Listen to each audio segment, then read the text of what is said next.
यहां पर ऐसा नहीं हुआ, और यहां पर ऐसा नहीं हुआ सर। और यह भी दिखा कि कैसे सीक्रेट लोकेशन पर वो जनाजा सुपुर्दे खाक किया गया। अब सवाल यही है कि क्या इजराइल का डर इस वक्त ईरान पर इतना है और इसीलिए ईरान को ये पब्लिक अपील्स करनी पड़ रही है। खासकर खमनेई खुद आए हैं इस फ्राइडे प्रेयर में सालों के बाद और कह रहे हैं सब हमारा साथ दें। देखिए सुजाता जी, जय हिंद।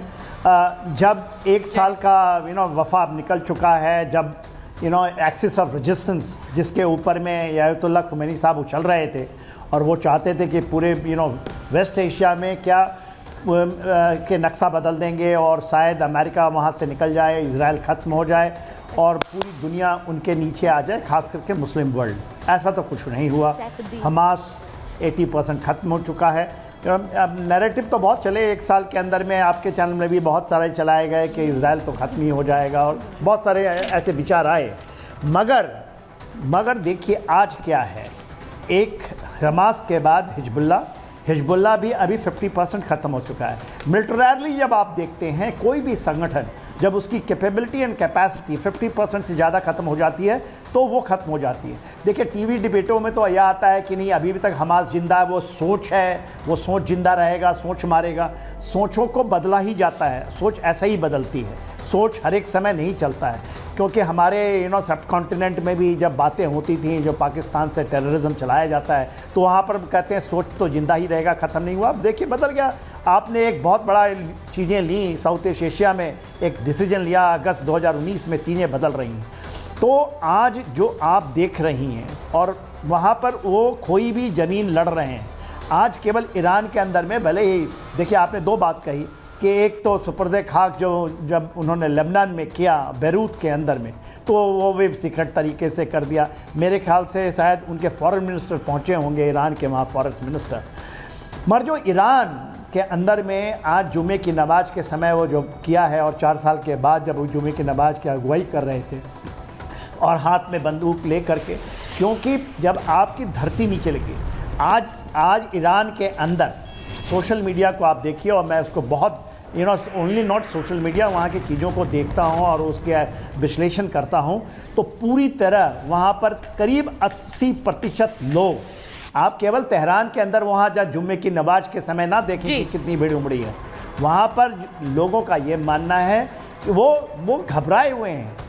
वो IRGC कंप्रोमाइज्ड है 50%। इस्माइल हानिया मरने के बाद 2 उनके टॉप लीडर्स को उन्होंने पकड़ रखा है और IRGC के IRGC के जो टॉप रैंक्स थे वो आपके सर आज जब कल रात को जब ये खबर आई कि शायद हिजबुल्लाह का जो अगला चीफ है सैफुद्दीन वो मार गिराया गया है, तो लोग इस बात पर यकीन नहीं कर पा रहे थे कि अभी तो कुर्सी भी नहीं मिली थी और अभी इजराइल ने सफाया भी कर दिया। मैं एक बार जरा एक बड़ी खबर बताऊं, नदीमुद्दीन जी भी जुड़ गए हमारे साथ, मैं उनके पास जाऊंगी, लेकिन ग्राउंड ऑपरेशन में अब तक हमारे 9 सैनिक शहीद हुए हैं। IDF कह रहा है हमारे भी सैनिक शहीद हुए हैं और लेबनान में जारी लड़ाई पर उसका एक बड़ा दावा है। वो कह रहा है कि हमने 100 हिजबुल्लाह आतंकियों को ढेर कर दिया है। हवाई हमलों और ग्राउंड ऑपरेशन में 100 आतंकी ढेर कर दिए हैं, ये बोला है। अब आपको मैं बताती हूं कि सैफुद्दीन का जो काम तमाम किया है उसकी खबर कैसे आई, वो जरा अपने दर्शकों को बताती हूं, उसके बाद मेहमानों पर वापस जाऊंगी। चीफ बनते ही नसरल्लाह का जो भाई है उसका खात्मा कर दिया इजराइल ने। हिजबुल्लाह का चीफ सफीद्दीन मार गिराया गया और जैसा मैंने कहा कि खबर आई, इस पर कोई भरोसा नहीं कर पा रहा था। बंकर में चल रही थी टॉप कमांडर्स की मीटिंग, एक टॉप कमांडर्स की मीटिंग चल रही थी। अब आप सोचिए कि इजराइल के पास ये इंटेलिजेंस रही होगी कि यहां पर मीटिंग चल रही है, यहीं पर हिजबुल्लाह का अगला चीफ मीटिंग कर रहा है, वहीं पर हमला किया गया, उधर मिसाइल गिराई गई और जैसे ही जानकारी IDF को मिली उन्होंने अपना ऑपरेशन शुरू कर दिया है। अब आप सोचिए कि जमीन के नीचे बंकर पर बमबारी करके हिजबुल्लाह के चीफ को मार गिराया है। इसका मतलब क्या है? क्या क्लियर सिग्नलिंग है कि अब हम हिजबुल्लाह को फिर से पांव पसारने नहीं देंगे। टॉप लीडरशिप, और यह भी याद रखिए कि उनके जो नेता रहे हैं, जो हिट लिस्ट पर है इजराइल के, वो एक एक करके उन्हें एलिमिनेट कर रहे हैं। तो मैं एक बार जरा पहले रोविंदर जी आपके पास आ रही हूं। ये जो एलिमिनेशन है, क्या इजराइल ये दिखा रहा है कि हम किसी को छोड़ेंगे नहीं, हमारी जो हिट लिस्ट है हम उस पर कायम है? और उसमें सवाल ये भी होगा कि उनकी हिट लिस्ट में अब अगला कौन है? तो वेरी ट्रू सुचरिता जी, ये क्लियर इंडिकेट कर रहा है। बट ये जो आप इससे पहले जो बात कह रही थी ना, सबसे अहम वो बात है, इजराइल को पता कैसे चलता है कि कौन ऑपरेटिव कहां है? यस, जो ये मार रहे हैं इनको, राइट, ये कैसे पता चलता है? नाउ इसमें जो निकल के आ रहा है कि इजरायली एजेंसीज ने ईरान के अंदर बहुत पेनिट्रेट कर लिया, उनके रिपब्लिकन गार्ड के हाईएस्ट लेवल्स तक। इजरायली स्पाइज हैं या मान लीजिए इरानियंस हैं जो कि इजराइल के लिए स्पाइंग कर रहे हैं, उसको खबरें दे रहे हैं।